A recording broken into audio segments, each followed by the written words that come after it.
Hallelujah. Praise God. Magandang umaga po, mga kapatid. Purihin po ang Panginoon. Happy Worship Day po. Ano po? Isang mapagpalang umaga po muli sa ating pong pagsasama-sama sa umaga pong ito sapagkat minsan pa ang ating Diyos, ang ating Panginoon, ang ating banal na Diyos, ano po, sasambahin natin siya sa kagandahan ng kanyang pangalan, sa pangalan ng ating Panginoon Jesus. So, purihin po ang Panginoon at magpapatuloy po tayo sa pag-aaral ng kanyang mga banal na salita sapagkat ito po ang kalakasan, karunungan at kaalaman ng ating spiritual na buhay na kung saan sa bawat araw, sa bawat umaga, bagong umaga, na siya pong nagiging gabay po natin sa tulong ng banal na Espiritu. Siya pong ilaw at tanglaw ng ating mga paa samantalang dako pa roon ang salita ng Diyos, ang pagpapahayag ng ating Panginoon, ang siyang liwanag ng ating mga landas. Okay po? Sige po, tayo po'y manalangin. Dakilang Ama, maraming salamat po. Minsan pa, O Diyos, sa umaga pong itong kay ganda. Isang maluwalhati, mabiyaya, at mapayapang umagang minsan pa, Panginoon. Sa pagmulat po ng aming mga mata, ang muli po namin makita ang kagandahan mo sa magitan ng mga bagay na iyong nilikha na makapagluluwalhati ng iyong banal na pangalan. Minsan pa po, Panginoon, sa pagsasama-sama po natin ito, O Diyos, nandiyan po kayo sa aming tabi sapagkat inaanyayahan ka namin. At sa gabay po ng banal na Espiritu, O Diyos, ang maramdaman po namin, ang iyong banal na presensya ay kumikilos sa aming mga puso at kaluluwa.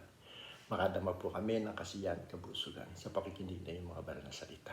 Samahan po ang FLJC family, may kasayahan Panginoon na habang kami po nakikinig ng mga salita niyo pong ito, Panginoon, ang mapasalamatan ka namin at magalak ang aming kaluluwa. Salamat po, Ama, pinupuri ka namin ng Diyos. Sa pangalan ni Jesus, sambahin ka, purihin ka, Ama, ngayon at magpakailanman. Amen. Okay? So, minsan pa po, yung natatandaan po ninyo yung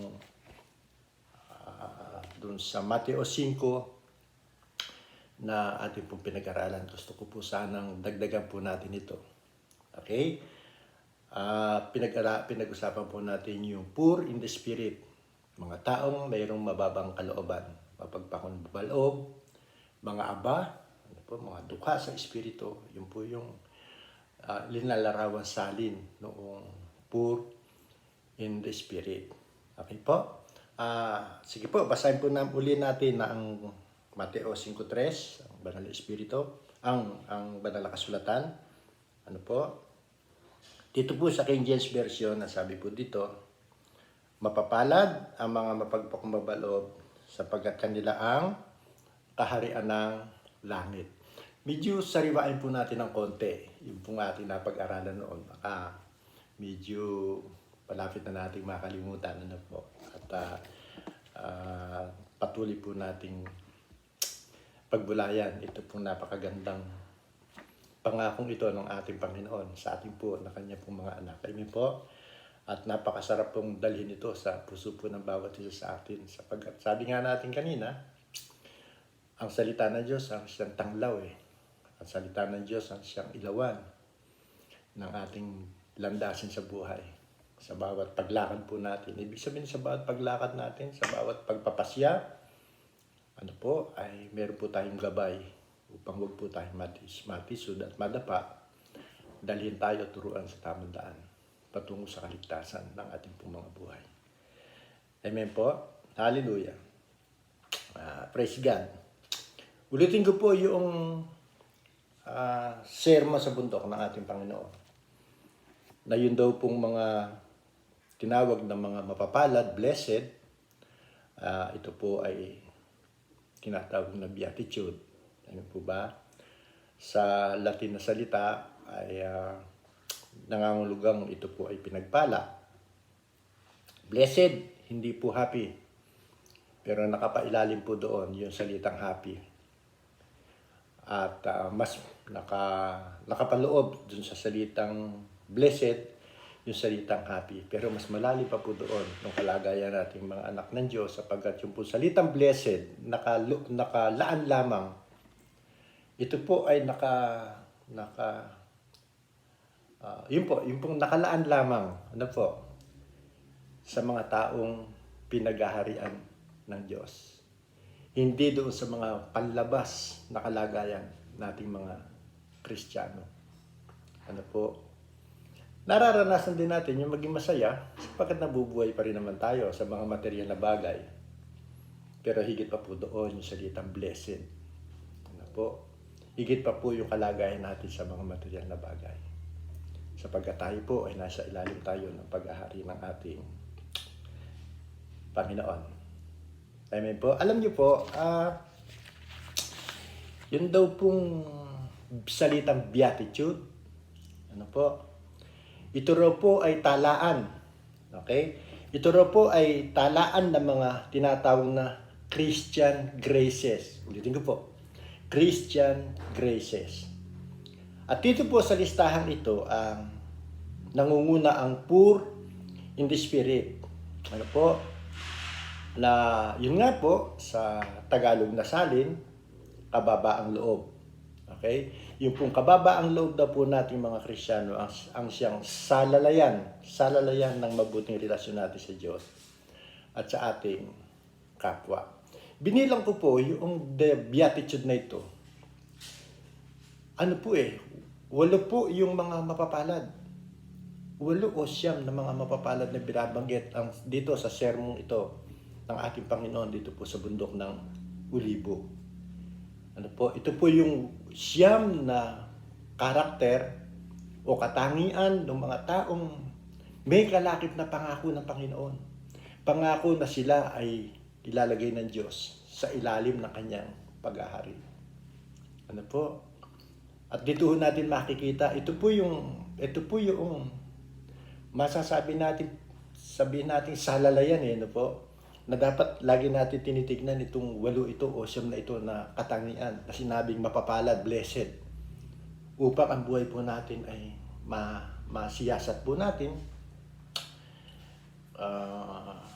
matignan po natin, ano po, kung tayo nga po ay nasa saan o nalalayo dito po sa mga magagandang katangian ito ng mga anak ng Diyos. At ang kauna-unahan nga pong binanggit dito po sa beatitude na ito ay walang iba kundi yung poor in the spirit. Bakit kaya? Siguro po mamaya baka mabanggit ko po kung di ko makakalimutan. Bakit po yun yung kanyang kauna-unahang binanggit? Hindi kaya yun ang unang halimbawang ipinakita sa atin ng Panginoon. O parang nasabi ko na. Di po ba? Ito yung kauna-unahang katangiang ipinakita ng Panginoon sa buhay po natin mga mananampalataya na dapat po natin matularan. Okay? Mga kapatid, ano nga po ba yung, hallelujah, ano nga po ba yung, praise God, yung, o sino ba yung mga poor in spirit na ayon kay Jesus ipinagpala ng Diyos? Ano-ano po yung kanilang mga karakter? Ano po yung kanilang mga katangian o attitude? Ano po? Banggitin ko lamang po yung ulitin ang sagot dito po sa mga tanong na ito. Sino ba yung mga poor in spirit na ayon kay Jesus ay pinagpala ng Panginoon? Saka yung po susunod na tanong na siya natin sasagutin, iugpong po natin ito doon. Ano po? Hallelujah. Ang isa po na binanggit doon na poor in the spirit ay yung pong handang mawalan ng worldly possession.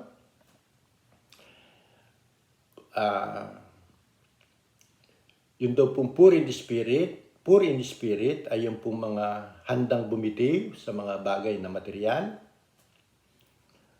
Pangatlo, yung daw pong poor in spirit ay yung nakikita niya yung kanyang kaliitan sa harap ng kalakihan ng Diyos.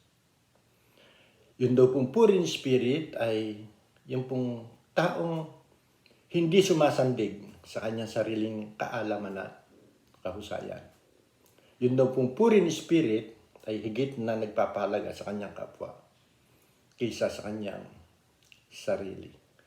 Nakikita niyo po ba itong 5 ito na poor in spirit?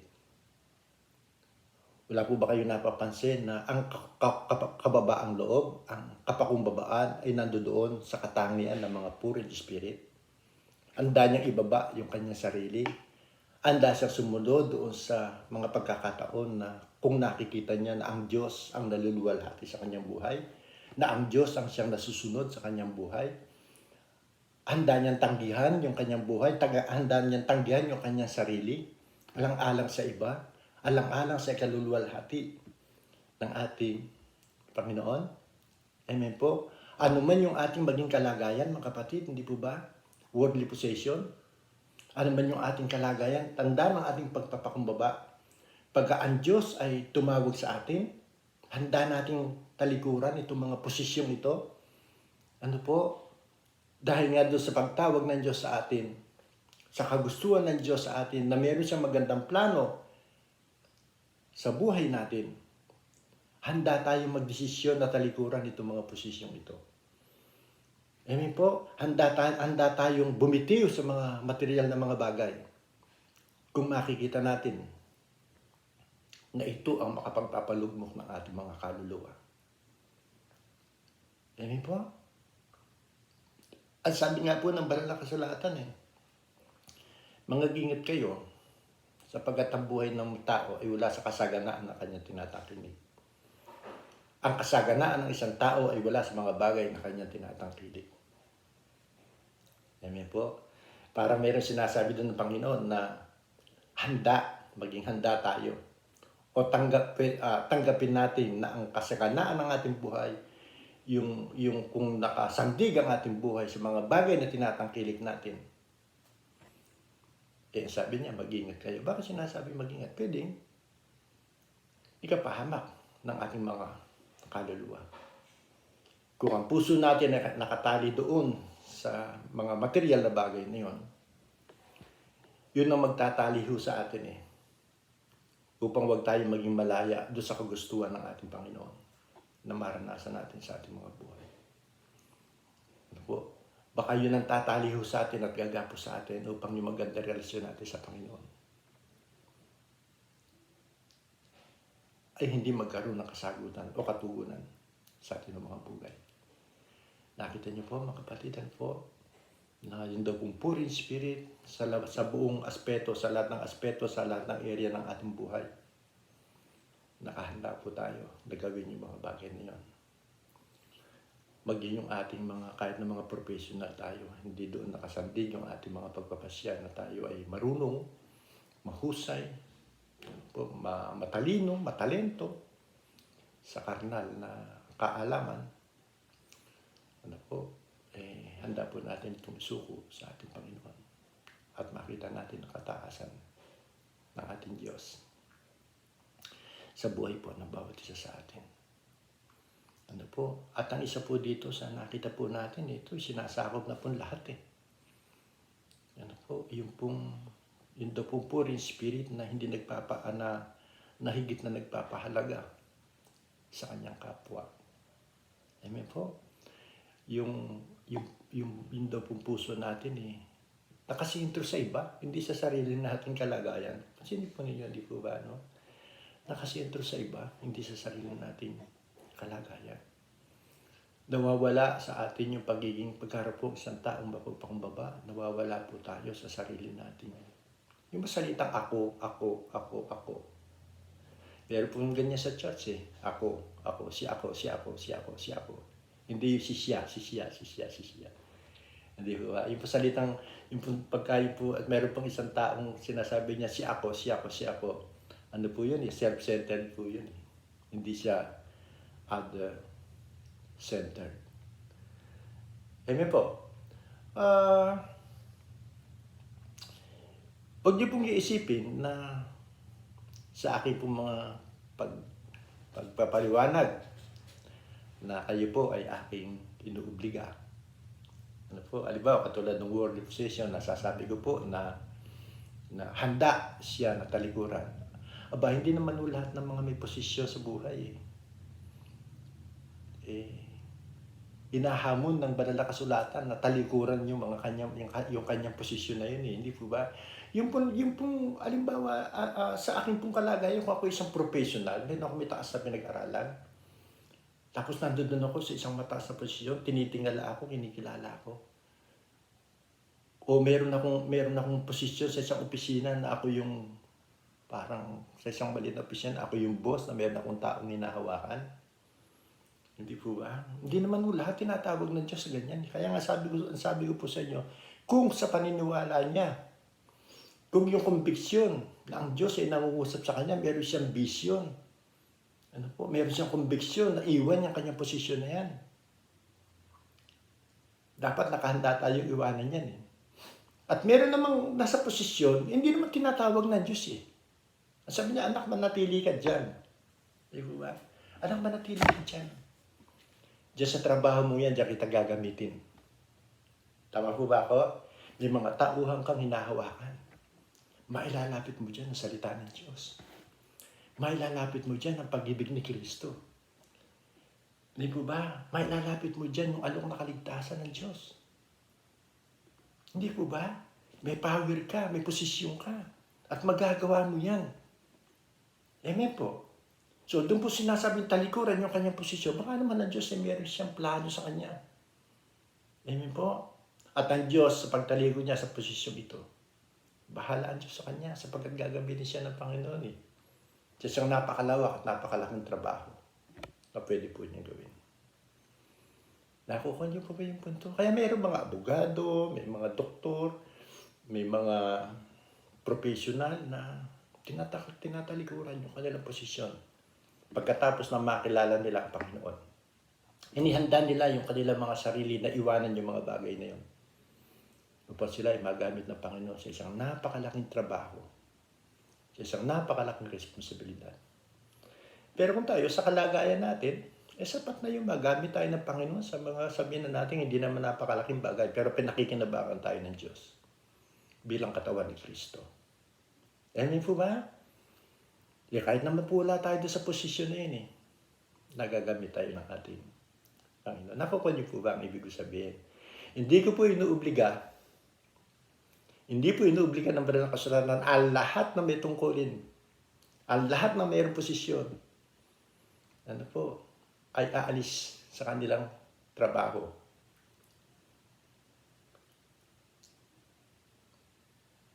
Para gamitin ng ating Panginoon sa ating kaisipan. Amen po.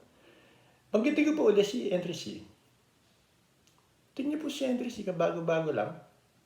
Dahil nandun siya sa isang mataas na posisyon, may kapangyarihan, may kayamanan, ang dali niya nakakuha ng maraming kaluluwa. Mga kaibigan niya, sinyaran niya, yung mga kaibigan niya nasiran niya, nag-share yung kanyang mga kaibigan. Nagpasalin-salin. Ginamit ng Diyos yung kanyang posisyon, yung kanyang katanyagan, upang maipahayag ang salita ng ating Panginoon. Amen po? Pero hindi tayo katulad itong mga taong ito. Pero purihin ng Panginoon kahit na ganito lang ang kalagayan natin. Nagagamit tayo ng Panginoon sa mga mamunting mga bagay. Nakaluluwa natin sa kanyang banal na pangalan. Nandiyan po ba kayo? Nakukuha niyo po ba na ang Diyos, hindi ho natin alam parang ang buhay po natin napakamasalimot pagka binabasa natin ng banal na kasulatan. Pero kung pag-aaralan natin ang ating mga buhay, nandiyan ang Diyos. Banayad na kumikilos, nagpaplano, gumagawa sa ating mga buhay. Na meron pong pagpapakumbaba na kung saan tayo dalhin ng ating Panginoon, doon tayo lumalakad at doon tayo kumikilos. At habang tayo po ay ginagamit ng ating Panginoon, mga kapatid,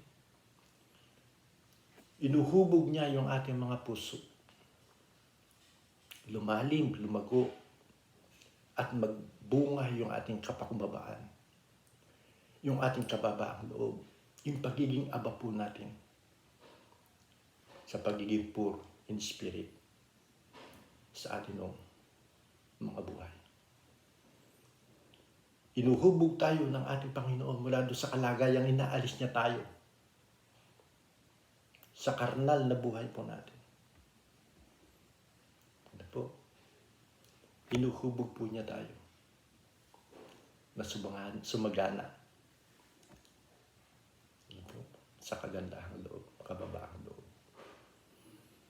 Kanina po, nabanggit po sa inyo, bakit yung sa beatitude na ito, yung siyam na mapapalad, na katangian, na nasa ilalim ng pangangalaga ng Diyos, bakit po unang-unang binanggit yung poor in the spirit o mapagpakumbabang loob? Tignan po ninyo, di po ha? Ang ating Panginoon Diyos na nandoon sa langit, meron siyang trono doon, meron siyang luklukan.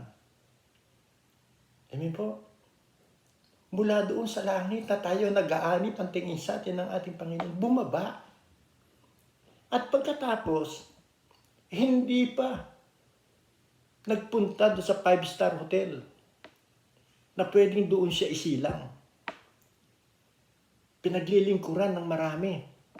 Magpakilala siya na siya anak ng Diyos. Uutusan ng Ama si Maria na itong batang isisilang ko ay anak ng kataas-taasan Diyos. Pagsilbihan ninyo kami. Amen po. Pero ang ginawa ng Panginoon, mas ginusto pa niya na isilang doon sa pasabsaban na ang kapiling ay mga mababantot, mga pastol, mga mababantot na mga hayop na sa hating gabi ay nandoon. Isipin po ninyo yan. Hindi po ba kababaang loob yan? Hindi po ba pagpapakumbaba yan? Hindi po ba yung pagpapakita ng ating Panginoon ng pagiging dukha, aba, sa paningin ng tao? Na yung palang batang isisilang na yun, na nandoon sa kababaan ng kanyang kalagayan, nag-anyong alipin. Bagamat siya kapantay ng Diyos, nag-anyong alipin, nakitulad sa tao, upang maabot po natin yung kaligtasang inaalok sa atin ng ating Panginoon. Kunin niyo po kung bakit yun ang kauna-unahan. Sapagkat yun ang unang katangian ng Panginoon ay pinakita niya sa buhay natin mga tao. Bumaba po dito sa ibabaw ng lupa na nakisalamuha. Oh? Hindi sa mga taong mayayaman dito po sa lupa. Nakita niyo po niyo? Kundi yung mga taong sunod na sunod sa kanila ng mga dukhari naman. Na kinakailangan pa ng Panginoon yung isang himala na gumawa ng tinapay, magparami ng mga isda upang sila ay magkikain. Hindi siya nagpunta sa mga mararangal ng mga tao. Amen po. At ang kakapakumbabaan dito ng ating Panginoon, yung kanyang kalagay, yung kanyang katangian, makapangyarihan Diyos, mayaman Diyos. Kaya niya sa kanyang kapangyarihan gawin ang mga bagay. Pero tingnan po ninyo, ibiniba niya yung kanyang pagkatao. Nagpakumbaba siya sa harapan ng mga tao upang maabot niya ang bawat isa sa atin. At makita natin kung anong katangian meron siya. Kaya nga tayo mga Kristiyano, tawag sa atin character like Jesus. Diba? Kristiyano na ang karakter ho natin ay katulad ng karakter ng ating Panginoon. At makikita natin dito sa Poor in the Spirit nito, ibigin mo ang Diyos at ang iyong kapwa na gaya ng iyong sarili.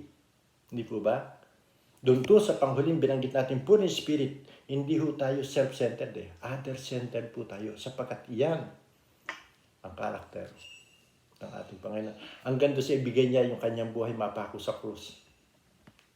Nalagay siya sa isang hayag na kahihiyan. Isipin po ninyo.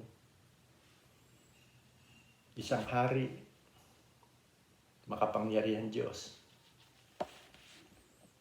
nagpakababa doon sa krus na katulad ng isang makasalanan. Hindi siya nagyabang.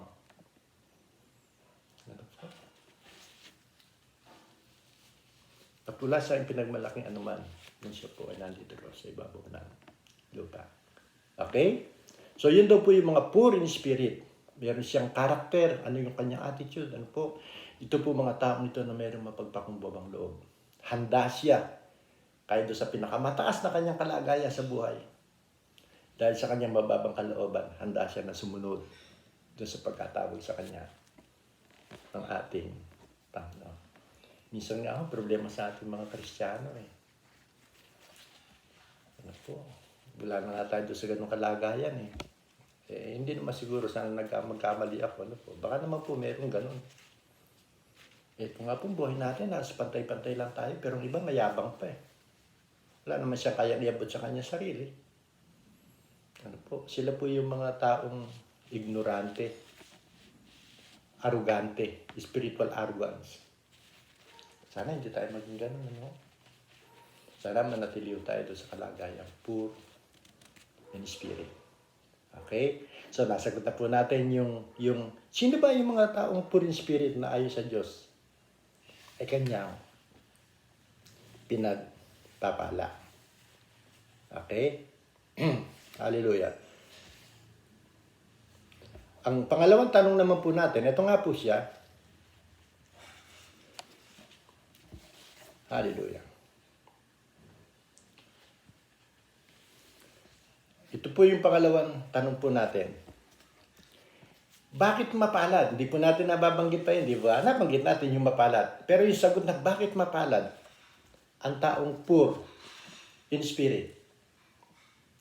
Kung meron kang katabi, habang tayo po ay nagbubulay sa salita ng Diyos, pakitanong mo nga sa kanya. O ikaw ba poor in spirit? Sige po, tanongin niyo. Baka natutulog yan, pakikurot nyo na lang. Pagka sinabi niya, nagulat. Kasi naghihiga ba, nagulat. Sinabi niya, oo naman. O tanong mo, bakit ka naging mapalad? Sige na, tanongin mo. Di ba? Medyo nagpapatawa lang ako ng konti, nagpapasya ng konti. Pero ito yung tamang tanong Hindi po ba? Mapapalad ang mga mababang kalooban po ng Spirit sapagkat sa kanila ang karyan ng Diyos. Hindi po ba? Paano ka naging mapalad? Pinakita natin yung katangian. O dapat, kung nando doon tayo sa ganung katangian, alam mo kung ano yung kapalaran pwede mong maranasan na magmumula sa Panginoon. Habang tayo ay nandito sa ibabaw ng lupa, alam natin kung ano ang galaw, ang kilos ng Panginoon sa buhay ng bawat isa sa atin para masabi natin tayo ay mapalad. Amen po ba? O baka sa kaisipan natin, mapalad tayo, pur ako, pur in spirit ako. Pero ang Diyos ba, hindi ba pwedeng ipahayag niya sa atin? Kung ano yung pagpapala na pwede nating maranasan, yung pagiging mapalad po natin, yung mga pagpapalang yun, sa buhay po natin, habang tayo ay nandito sa ibabaw ng lupa. Ba, hindi po pwedeng natin alam yun. Hindi sinabi ng Panginoon, pur in spirit, kauhulaan natin kung paano tayo naging mapalad. Kung tanong, bakit mapalad ang taong poor in spirit? Bakit mapalad yung mga taong walang inaasahan kundi ang Diyos? Bakit mapalad yung mga taong mapagpakumbabang loob? Bakit mapalad yung may bababang kalooban? Lang naman po, isa yan poor in spirit Isa po, linalarawan yan Amen po ba? Meron akong dalawang babanggitin mga kapatid. Nakasagutan, bakit mapalad ang taong poor in spirit? Slice, mababang kalooban. Slice, dukha sa espiritu. Slice, aba, na walang inaasahan, kundi ang Diyos. Dalawa, ito pong sagot. Sapagkat, tatanggap siya ng pagpapalang mula sa Diyos sa kasalukuyan at maging sa haharaping panahon. Ulitin ko, mga kapatid, ano po? Mayroon siyang tatanggaping pagpapala mula sa Diyos sa kasalukuyan at maging sa haharaping panahon. Uy, ang sarap nun, kapatid, Tayo, wala tayong naasahan kundi ang Diyos na mayroong pagpapakumbaba. Dalawa yung pangako Yung kalagayan natin sa kasalukuyan at yung magiging kalagayan natin sa inaharap. Amen po ba? Banggatin po natin yung una.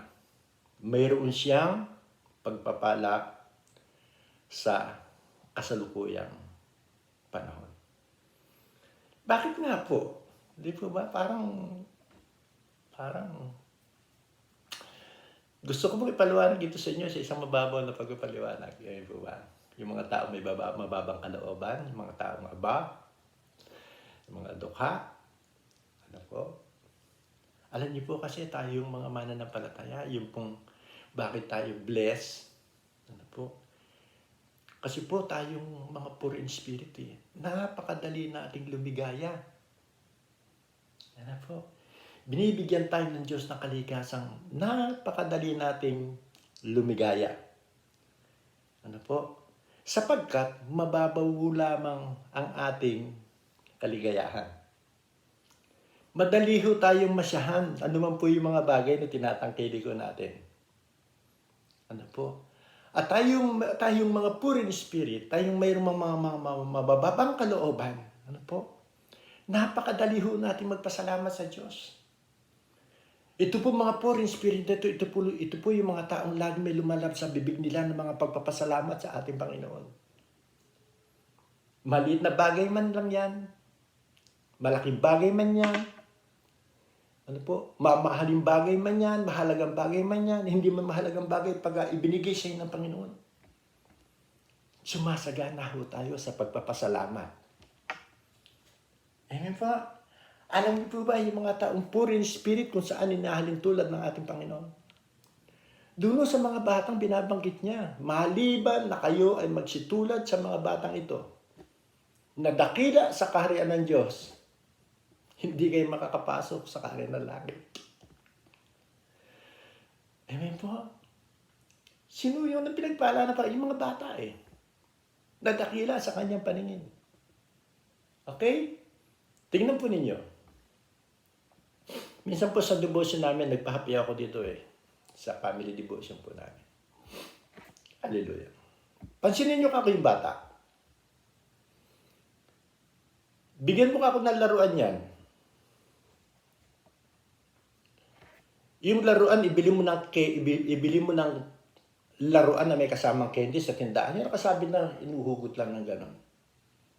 Ano mang klase laruan yan? Ibigay mo sa bata yan. Ano po? Hindi na itatanong ng bata yan kung yan ay mamahalin o hindi At kahit na pagtabihin mo yung dalawang laruan na yan, na yung isa'y mahal at ang isa'y mura, pag binigay mo na sa bayan, ang nasa puso ng bata, hindi yung halagan ng laruan Kundi yun na ibinigay sa kanya para yun ay kanyang gamitin at paglaruan. Makikita niyo yung bata, yung ngiti ng bata. Pag binigyan mo ng laruan niya, nakakaiba sa kanyang paningin. Inaabot niya kaagad yan. Amen po ba? Pinaglalaruan niya. Hindi na itatanong ng bata. Magkano to, mami? Magkano to, mami? Pagka sinabi ng mami, mahal yan anak. Yan mumurahin niya anak. Hindi tatapon ng bata yung mumurahin Pareho niyang paglalaruan yan. Hindi nakatingin ang bata doon sa kung anong kahalaga yung ibinibigay sa kanya. Ano po, kundi siya ay nasisiyahan at natutuwa sa isang bagay na ibinigay sa kanya ng kanyang magulang. Ganyan po tayo mga poor in spirit. Hindi natin binibigyan na masyadong mahalaga yung ating sarili na dapat yung ibibigay sa atin ng Diyos yung nababagay sa aking kalagayan. Hindi po. Aba nga po tayo Napakababa po natin sa paningin napakababa ng ating pagtingin sa ating sarili, sa kalakihan ng Panginoon. Kaya kung ano po yung ibigay sa atin ng Panginoon, ang dali ho natin lumigaya. Amen po ba? Napakadali. Hindi tayo naghahanap na para masyan tayo kung kailangan ng mahawakan ng ating makamay. Ano po? Yung tangkilikin natin sa ating mga buhay. Yung po pwedeng pagka may dumating na tao sa loob ng ating tahanan, may pagmamalaki mo, yung bagay niyan, mamahalin yan. At parang hindi ka masisiya kung ibinigay sa atin ng Diyos sa isang mumurahing bagay lamang. Pero mga kapatid, kahit namumurahin niya sa mata ng tao, kung made in heaven naman yan, at isipin natin galing sa Diyos yan, gawa ng Diyos yan. At sapagkat napakababaw ng ating kailangan, Lord, maraming salamat po. Sa binigay niyo pong ito sa akin. Na nagbibigay ng kasiyahan ng ating mga kaluluwa. Ganyan po yung mga poor in spirit. Ang dali po nating maramdaman yung pagpapala na binibigay sa atin ng ating Panginoon. Amen po. Huwag natin gawin class A yung ating mga buhay. Hindi ko mo tayo mga Kristiyano na ang tutusin mo. Tayo mga mananampalataya, tayong hanggang saan ba yung class? Yung klase ng class A, class B, class C. O hanggang class D. Alam nyo, tayo dapat nakalagay tayo doon sa class D. Pagka nandun tayo sa class D, ang dali natin tanggapin yung mga bagay na pumapasok sa aming buhay. Napakadali natin ipagpasalamat sa Panginoon. Amen po ba? Kaya ho tayo mga mananampalataya, magpasalamat kayo lagi, galak kayo lagi, maging mapagpasalamat sa Panginoon. Andiyan po ba kayo? Hallelujah. Madali tayo masiyahan sapagkat tayo po ay nagiging mapagpasalamat sa ating Panginoon. Hindi pa dumarating yung mga bagay na ipagkakaloob sa atin ng Panginoon. Nagpapasalamat na po tayo Di po ba? Mga kapatid, hindi natin kinukwenta. Hindi natin kinukwenta yung mga pagpapalang nasa mga kamay na natin. Ano po? Nasa atin na yun. Kukwentahin mo pa ba yun? Sa halip, na dapat, na hindi dapat, nang hinahanap natin ay mga wala sa atin. Ulitin ko po. Ganito lamang po yun. Baka pumalit tayo. Kinukwenta natin, okay? Baka po na-twist yung aking pagpapaliwanag. Kinukwenta natin yung mga pagpapalang nasa kamay na natin. Okay? Kinukwenta. Sa halip na maghanap ng mga wala pa sa atin. O yun po yung ibig sabihin mo na ano kanina, na-twist po. Alam niyo po, tayong mga poor in spirit, pagka ang isang tao ay mayroong mababang loob, pansinin po ninyo, kung sino yung mga taong maraming kaibigan. Walang iba kundi yung mga taong mayroong mababang kalooban. Sila yung hahanap-hanapin ng mga taong nais maging kaibigan. Yung mga taong mayroong mababang kalooban. At pagkaalam niyo po ba, marami tayong kaibigan. Tayo na poor in spirit, marami yung mga taong maghahangad ng ating tagumpay. Amen po. Bakit mapalad ang mga taong poor in spirit? Sapagat marami mga taong naghahangad na tayo po ay magtagumpay. At kung tayo mga poor in spirit ay nabibigo, marami ang luluha. Kuha niyo po, parang, Pastor, malalim niya sinasabi mo Hindi po ba? Okay. Alam niyo po, ang buhay po natin mga mananampalataya. Okay? Kung meron tayo nababasa sa banal na kasulatan noong panahon, noong unang panahon, sa buhay ni Sakeo, hallelujah, hindi po, sorry. Sa buhay ng taong mayaman, at saka yung pulubing nasa sinapupunan ni Abraham, ano pangalan nito? Yung pulubing ilinagay doon sa harapan ng taong mayaman, wala na sa isip ko kung sino itong taong ito. Hallelujah. So baka po mamaya mabanggit ko. Okay. So kuha niyo na kung sino yung taong binabanggit niya. Alam niyo po, hindi ho tayo matutulad dito po sa pulubing ito na ilinagay doon sa harapan ng taong mayaman. Sa kapanahunan po natin, hindi natin mararanasan yan. Hindi po tayo aba sa money. Hindi po tayo aba sa material na bagay. At sapagkat maraming nagmamalasakit ito sa atin, maraming nagmamahal sa atin, maraming nananalangin sa atin, Marami tayong maraming mga Kristiyano nakatingin sa kanyang kapwa at tinitignan kung ano ikabubuti ng kanyang kapwa. Alam niyo po, makakatagpo po natin itong mga taong ito upang sila ay lumapit sa atin at tayo ay dalhin sa isang magandang kalagayan.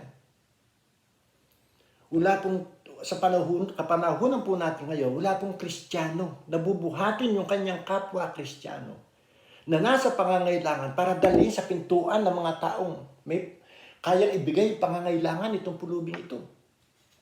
Si Lazaro, mga kapatid. Hindi ho tayo matutulad kay Lazaro. Ang isang puring spirit, pinagpana ng Panginoon, maraming gagamitin ng Panginoon para sa kanyang kalagayan upang siya ay pagmalasakitan.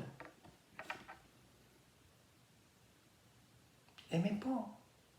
Marami tayong kapatid, marami tayong magulang, marami tayong tatay, marami tayong nanay, marami tayong kaibigan na magpapala ho sa atin na gagamitin ng Panginoon para masabing tayo ay mapalad. Alam niyo po, yung buhay ni Lazaro at saka tama, ilinarawan ho yan eh. Ipinakita niya sa mga Hudyo sa bansang Israel na hindi ganyan ang dapat na maging buhay, maging ugali ng isang Hudyo na yung kanyang kapwa Hudyo. Pababayaan niyang mamalimos. Magkaroon ng sakit ng karamdaman at pagkatapos pababayaan niya itong pulubing ito na kapwa niya nandoon sa ilalim ng kanyang lamesa. Ano po? Mamumulot ng mumu ng pandesal. Hindi ho natin mararanasan ngayon yan. Kapatid, wag natin sabihin na kung tayo ay malalagay sa kalagayan katulad ni Lazaro, napakamapalad po natin. Aba, hindi ko po masasabing hindi. Kuha niyo po. Sapagkat walang Kristiyanong mamamalimos ng tinapay, walang Kristiyanong bubuhatin ng kanyang kapwa na dadali sa pintuan ng isang mayaman para yung mayaman ang magpakain sa kanya. Alam niyo po kung ano ilinalarawan dito sa dalawang tagpong ito. Ang ilinalarawan dito ng Diyos, higit sa lahat, yung taong mayaman na hindi kilala ng Diyos. Wala yung kanyang pangalan sa aklat ng buhay. Ano po? Na itong taong ito, wala siya doon sa other-centered eh. Makasarili, ganib. Yung kanyang kapwa Hudyo na alam niya na pareho sila may pagkakakilala sa Diyos. Tiniis niya itong tao ito. Wala akong Kristiyanong katulad nitong taong mayamang ito. Sapagkat sa kapanahunan po natin ngayon, ano man yung iyong kalagayan, ikaw man ay katulad ng mga taong nasa Macedonia na nakikiusap pa sa kabila ng kanilang kahirapan para sa ikabubuti na kanilang kapwa, gagawin po nila. Ganyan ang Kristiyano sa kapanahunan natin ngayon. Hindi ho tayo self-centered, other-centered po tayo. O, ang tanong ko, meron kang makikita isang Kristiyanong mamamalimos? O, sabi ng Panginoon, wala akong makita matuwid na malimos ang kanyang tinapay. Maging yung kanyang sambahayan, kamag-anak. Mapalad. Pero bagamat itong si Lazaro, hindi siya naging mapalad sa pangangailangan material. Pero kanyang pananampalataya, pagtitiwala sa Panginoon. Hindi siya nagtanong sa Diyos eh. Hindi niya sinumbatan ng Diyos sa kanyang kalagayan. Tingnan niyo na. Siya yung kinilala ng Diyos na yung kanyang aklat ng buhay. Natandaan niyo pa isang sermon na narinig natin isang beses. Hindi binigyan ng pangalan yung mayaman, pero yung pulube na ikahos, nagkaroon ng pangalan. Amen po. Sa palagay ninyo, ito si Lazaro, hindi ito puri ni Spirit. Tingin ko, puri ni Spirit po yan eh. Pur siya sa money. Rich siya sa Espiritu. Ayun, yung kanyang pangalan. Kilala ni Abraham si Lazaro, kilala ng Diyos si Lazaro. Kilala ng Panginoon si Lazaro. Pero yung taong mayaman, hindi siya kilala. Di po ba? O ano sabi doon sa pinag-uusapan natin? Handa niyang talikuran, maging yung kanyang tinatangkilik. Handa niyang talikuran, maging yung kanyang posisyon.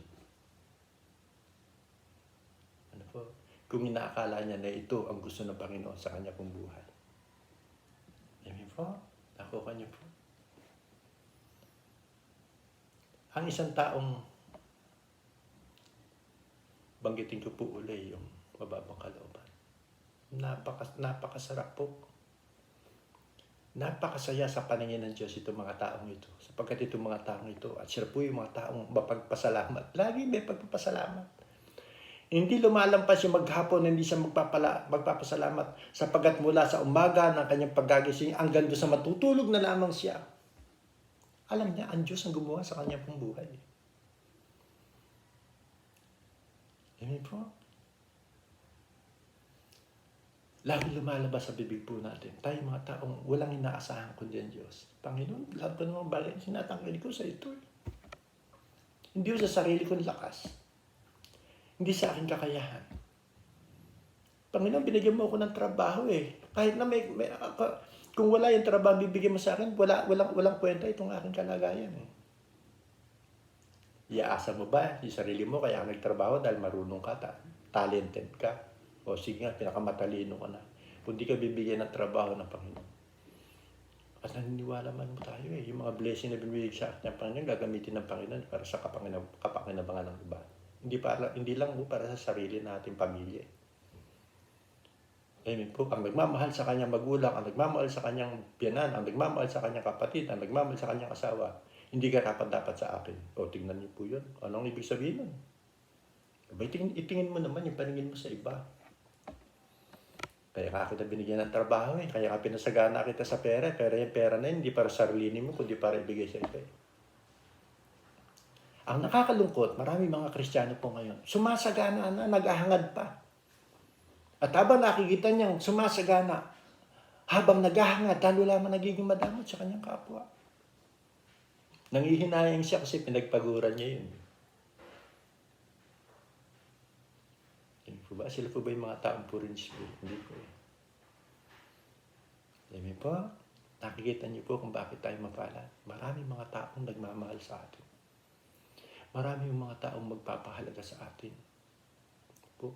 Maraming mga taong mananalangin sa atin. Ano po? Para magtagumpay tayo sa buhay po natin. Ayan po ba? Maraming luluha sa atin pagka nakikita ng mga tao na sa kalagayan mo natin. Marami yung habag po nila. Ano po? Maiuukol po nila sa atin. Magpaparamdam sila ng pagluha, pakikisa sa atin ng kalagayan. Sino yung mapapalad? Ikaw na isang Kristiyano, na kahit na isang tao wala lumalapit sa iyo, iniiwasan ka ng maraming mga tao, pinangingilagan ka ng maraming mga tao. Kasi ang dating mayabang ka eh. Ang dating matapakataas mo eh. Hindi po ba? Aba, magtanong tayo sa sarili natin. Ang alam ko, yung mga taong mayroong mababang kalooban, malapitin ng tao dyan eh. Amen po ba? Sapagkat nakikita nila yung pakikitungo ng isang taong puro in spirit eh. Amen po? Sino yung mapalad? Sino yung maraming kaibigan? At sino yung mga taong mapagpasalamat kung di ho tayo mga anak ng Diyos na nasa ilalim ng pagkakari ng ating Panginoon? Amen po? Hallelujah. Napakadali po natin lumigaya. Napakadali po natin maging mapagpasalamat. Napakadali po natin masiyahan kung ano man po yung mga bagay na binigay sa atin ng Diyos na tinatangkilik natin. Di po ba, sabi ni Apostol Pablo, masiyahan na kayo sa mga bagay na tinatangkilik ninyo. At ang Diyos din ang nangakong hindi kita pababayaan. Hindi kita iiwanan. Amen po. Yung po mga tao mayroong mababang kalooban, nasa ilalim po tayo ng pangangalaga ng Diyos. Ano po? Nasa ilalim po tayo ng pagkalinga ng ating Panginoon. Maging mapagpasalamat po tayo. Amen po? Hallelujah. Masyahan na po tayo kung ano yung binibigay sa atin ng Panginoon. Ano po yun? Maliit na bagay lang yun? Mumurahin lang ba yun? Mamahalin lang ba yun? Kaya mamahalin siya, kaya mumurahin siya. Magpasalamat po tayo. Sapagkat yung binigay sa atin ng Diyos, nakita natin kung gaano kahalaga. kung gaano kamahal itong bagay nito na dapat natin ipagpahalagan. Pero kahit na itong isang bagay nito na napakalaking bagay, dapat natin bigyan ng pagpapahalaga sapagkat ito rin naman ibigay ng ating Panginoon. Sa atin pantay ang lahat ng bagay. Basta yan galing sa Panginoon. Lord, thank you. Salamat po. Yung isang bagay na hiniling natin, Lord, thank you. Sapagkat ibinigay mo yung aking hinihingi. Okay po. So bago tayo pumunta doon sa pangalawa, meron pong isang kasama sa loob ng isang pamilya, kasambahay, katulong. Minsan po, itong katulong na ito ay narinig niya, bumubulong sa sarili.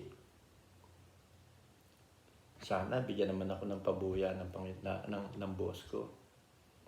Kahit na, sabi na rin 1,000. Sana bigyan ako ng 1,000 ng boss ko bilang pabuya sa paglilingkod ko sa kanya. Matutuwa na ako, pasisiyahan na ako. Itong boss niya, habang bumababa ng hagdanan, narinig yung sinasabi, bumubulong sa sarili. Natuwa naman yung boss niya. Ano po? Mabait yung boss niya. Narinig niya, binigay niya. Tekla. Ito yung hinihingi mo na gusto mo. Hinahangad mong bigay ko sa'yo. So, ayan. Nagpasalamat naman siya. Pero pagkatapos ng kanyang pagpapasalamat, alam niyo kung ang bumulong na narinig ng kanyang boss. Sayang. Sana hindi ganitong halaga ang hiningi ko, ang narinig ng boss ko. Sana higit pa rito. Alam niyo po yung boss niya, umakyat ulit sa taas, nagkakambot ng ulo, nangingiti. Kung anong ugali meron itong kanya katulong na ito. Hindi marunong masyahan. Ano po? So tayo mga mananampalataya, hindi tayo. Pagka humiling tayo sa Panginoon ng isang bagay at binigay sa atin, pagpasalamat po natin yan. Huwag natin kalilimutan yung isang bagay na yun. Ibinigay niya sa atin. Ang Diyos yun, hindi tayo binibigo sa kahilingan natin. Ano po ba? Ano mang inyong hingin sa aking pangalan, ibibigay sa inyo ng Ama. At pagka yun ibinigay ng Diyos, sapagkat nakita mo yun ang kanya ibinigay. At meron ka nakitang higit pa pala doon sa ibinigay sa iyo. Abay, huwag ka namang hinayang. Sana ganun na lang ang hiningi ko kay Lord. Bibigay din lang pala niya yung aking hinihingi. Mga kapatid. Ito po yung puso ng isang taong hindi mapagpasalamat.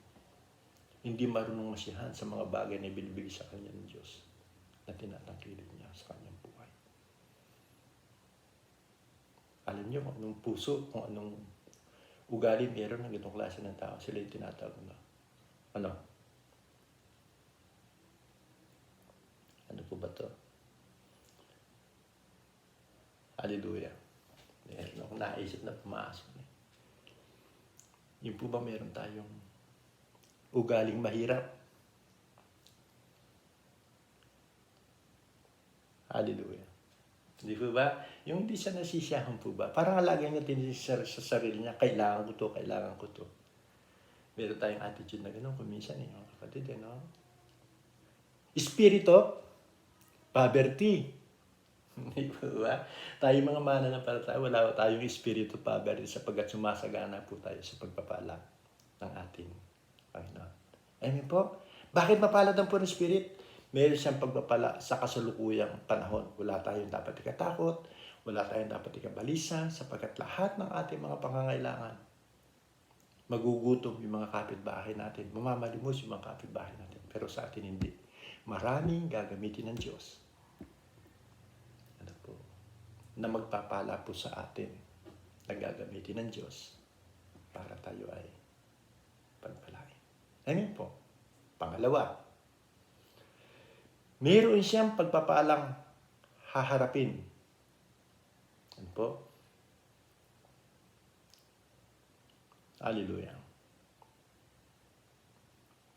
Meron siyang pagpapalang haharapin sa kakaharaping panahon. Ano ba yan? Ayan. Praise God. Siya hinaharap. Ano po? So, ang sabi po dito sa Mateo 5:3, yun nga po, gusto ko pong ulitin. Mapapalad ang mga taong walang inaasahan kundi ang Diyos, sapagkat mapapabilang sila sa kaharian ng langit. Ano po? Alin po sa atin ng mga mananampalataya? Ano po? Yung paghihirap po natin sa kasalukuyan. Ano po? Ito po hindi panghabang panahon eh. Ano po? Maaaring habang tayo po ay nandirito sa ibaba ng lupa, meron tayong mga pagtitiis at sakit na pwede ho natin kaharapin.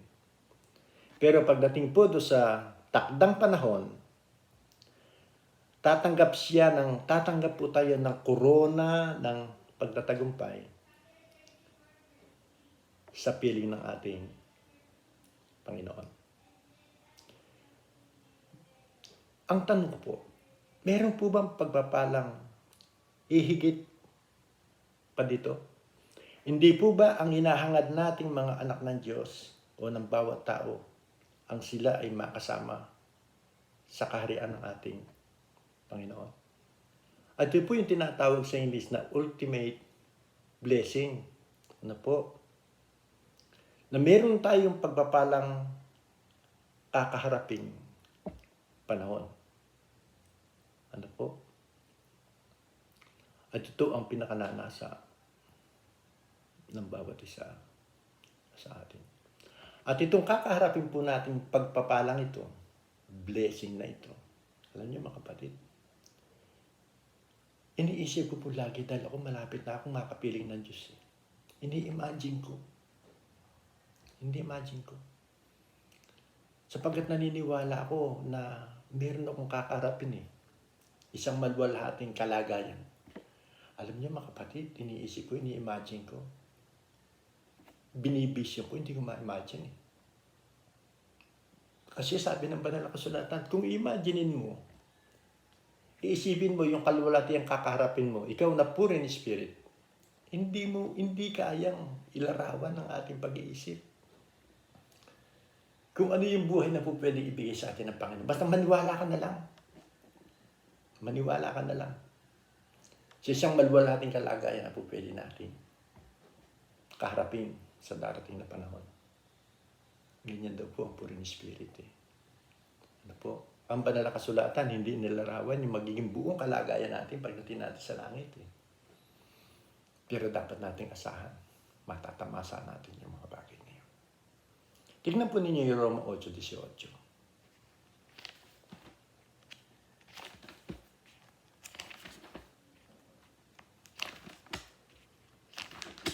Okay?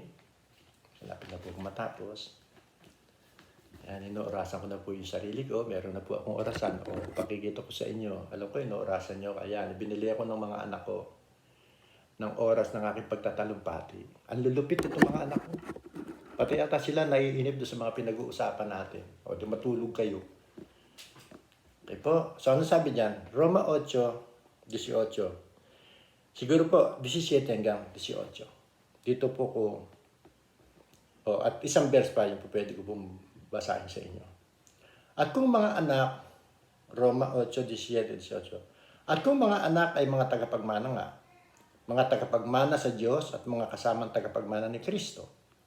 Kung gayon nga, makipagtiis tayo sa Kanya. Sabi ko, makipagtiis tayo sa Kanya. Bakit si Kristo ba hindi nagtiis? Kaya sabi, makipagtiis tayo sa Kanya. Napakadabing tiis yung ipinakita na ni Lord sa Kanya kung kalagayan bilang isang tao. Hindi po ba? Kaya sabi, makipagtiis. Kasama ho tayo doon sa pagtitiis ng ating Panginoon. Okay? Upang tayo lumuwalhati namang kasama niya. Sapagkat, napatunayan ko na ang pagtitiis sa panahong ito'y hindi karapat-dapat maitumbas sa kaluwalhatiang mahahayag sa atin. Tayo po mga pure in spirit, bagamat yung pagpapala ay nakalakip sapagkat nasa ilalim tayo ng pag-aahari ng Diyos. Ano po? Tayo po mga pure in spirit ay hindi po pwedeng hindi dadanas ng pagtitiis at sakit sa buhay po natin. Hindi tayo po pwedeng humigit doon sa kalagayan natin kay Kristo. Kung si Kristo, kung paano nagtiis dahil sa atin, alang-alang sa atin, mararanasan din ho natin yun. Pero pansinin po ninyo si Lord pagkatapos ng pagtitiis na yun, sabi, naluwalhati ho siya. Niluwalhati ho siya ng Panginoon, ng ating amang nasa langit. Umakyat siya sa langit na nadusos siya sa kanyang kaluwalhatian. At tayo na nakipagtiis na katulad ni Kristo, darating po yung panahon. Ano po? Hindi inilarawan ng banal na kasulatan. Sabi, hindi karapat-dapat, hindi maitutumbas, wala po siyang kapantay. Nakaluwalhatian. Sa kaluwalhatian ng mundong ito, na maipapantay, sa kaluwalhatian mahahayago sa atin, mahirap ilarawan. Pero umaasa po tayo sa Panginoon. Kung bakit tayo nagtsatsaga, nagtitiis, dumadanas ng kahirapan, nagsasakripisyo, alang-alang kay Kristo na kung saan tinawag po tayo sa pagtitiis na ito, sa mga sakit na ito.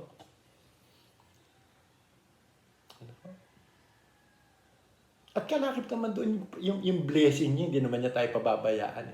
Daranas ka lang ng hirap, daranas ka lamang ng sakit. Alang-alang kay Kristo. Kung mabuhay kay Kristo, mamatay pakinabang. Kapatid, kaya mong ilarawan yung magiging kalagayan mo pagdating sa langit?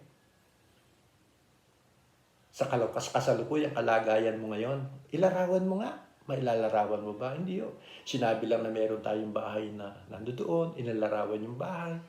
Pero higit pa doon sa matatamasa natin yung kaya mong ilarawan, yung magiging kalagayan mo doon, makakarating ka sa langit.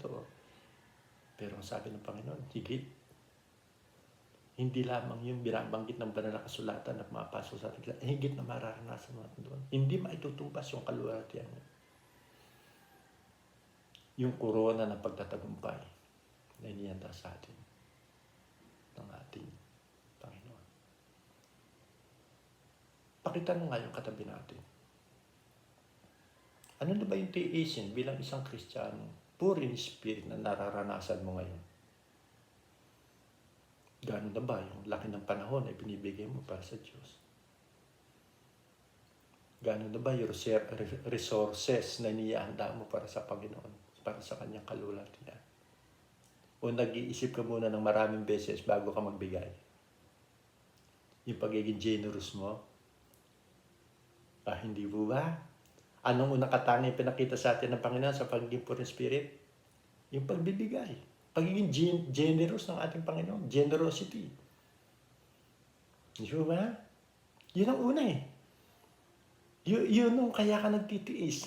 Kaya ka nakakaranas ng sakit. Hindi dahil dun sa yung kasakitan minsan kaya tayo nakakaranas ng kasakitan at na tiisin dahil sa ating kapwa eh. Hindi po ba? Hindi dahil dun sa naghihirap ka sa trabaho binigay sa'yo ng Diyos. Sapagkat sa trabaho, binigay siya ng Diyos. Masisiyahan ka, binigay siya ng Diyos yan.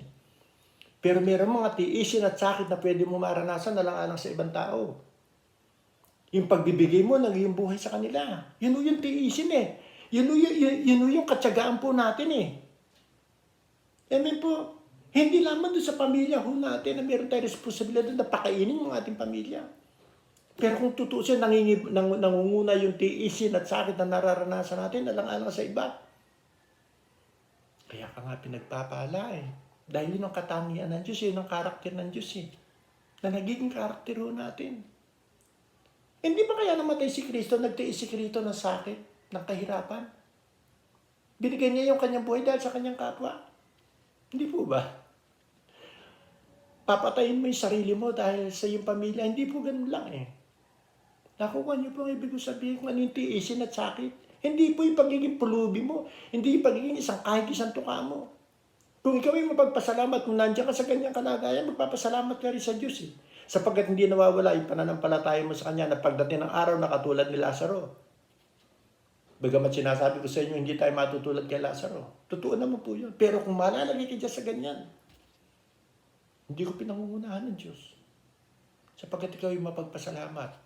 Maniwala ka kapatid, yung pangalan mo, nakalista sa langit. Kaysa sa kilala mo isang Kristiyano na nakikita mo na wala siyang nakikita. Wala kang nakikita sa kanya. sa kanyang kalagayan bilang isang tinawag ng ating Panginoon. Bakit mapalad ang mga taong poor in spirit? Yun po ba? Sapagkat mayroon siyang pagpapala sa kasalukuyang panahon, sapagkat mayroon siyang pagpapala sa kakaharaping panahon. Sa hinarap, kakaharaping panahon. Yan po yan, dalawa lang na yan. Isang panlupa, isang panlangit. Ulitin ko po yung binanggit ko kanina sa aking pong pagtatapos. Ano po sabi niya? The Beatitude ay tala ng mga tinatawag na Christian graces. At dito po sa listang ito nangunguna ang poor in spirit. Ang poor in spirit, ang kababaang loob, ang siyang salalayan ng mabuting relasyon natin sa Diyos at sa ating kapwa. Ano po? Pansinin po ninyo ang isang poor in spirit. Ano po? Dito po ako magtatapos. Humaba yata oras ko, wala yata sa loob ko. Ano po? Yung pong unang Pedro 5:5, dito po ako magtatapos, mga kapatid. Ano po? Hallelujah.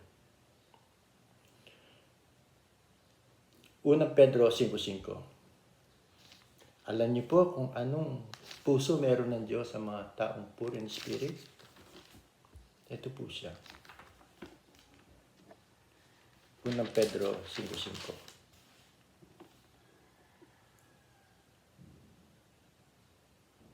Teka mga kapatid ha, titignan ko muna. Unang Pedro 5:5. Mali po yata ako eh.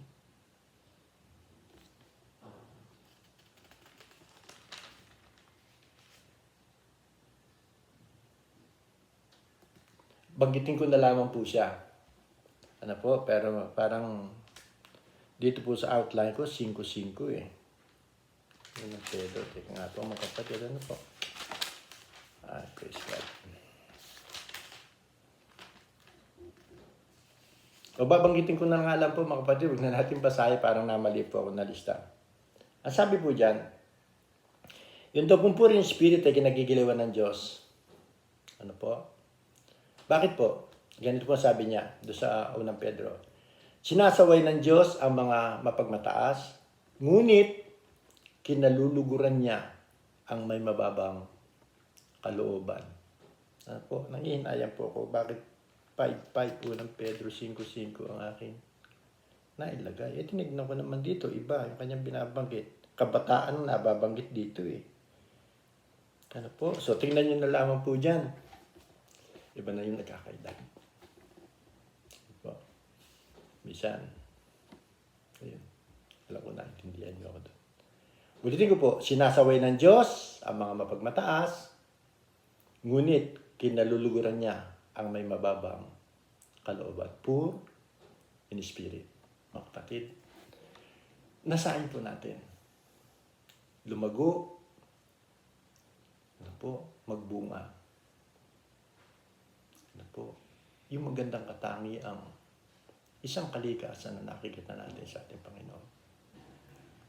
Na sa buhay po natin ay makita ng ating kapwa at ng ating Panginoon na tayo ay lumalakad sa mababang kalooban na walang inaasahan kundi ang Diyos. Poor in spirit. Magandang umaga po, tayo po'y manalangin. Dakilang Ama, o purihin ka, Panginoon.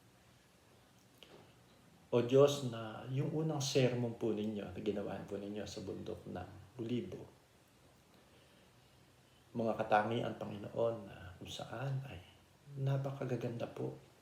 Mahirap ilarawan yung mga pangako na lumabas sa inyong bibig, Panginoon, na inilalaan niyo po doon sa mga taong mga blessed, mga pinagpala, Panginoon, sa mga katangiang nakikita niyo po sa buhay ng bawat isa sa amin. Hayaan niyo po, Panginoon, ito pong unang salita na lumabas sa inyong bibig sa inyong pong sermon. Panginoon, samahan niyo po kami at tulungan. Makita po ninyo itong mga napakagandang katangiang ito. Ang maging mapagpakumbaba, maging mapagpainuhod, Panginoon. Magkaroon po kami ng mababang kalooban. Turuan niyo po kami na mailagay po namin ang aming sarili.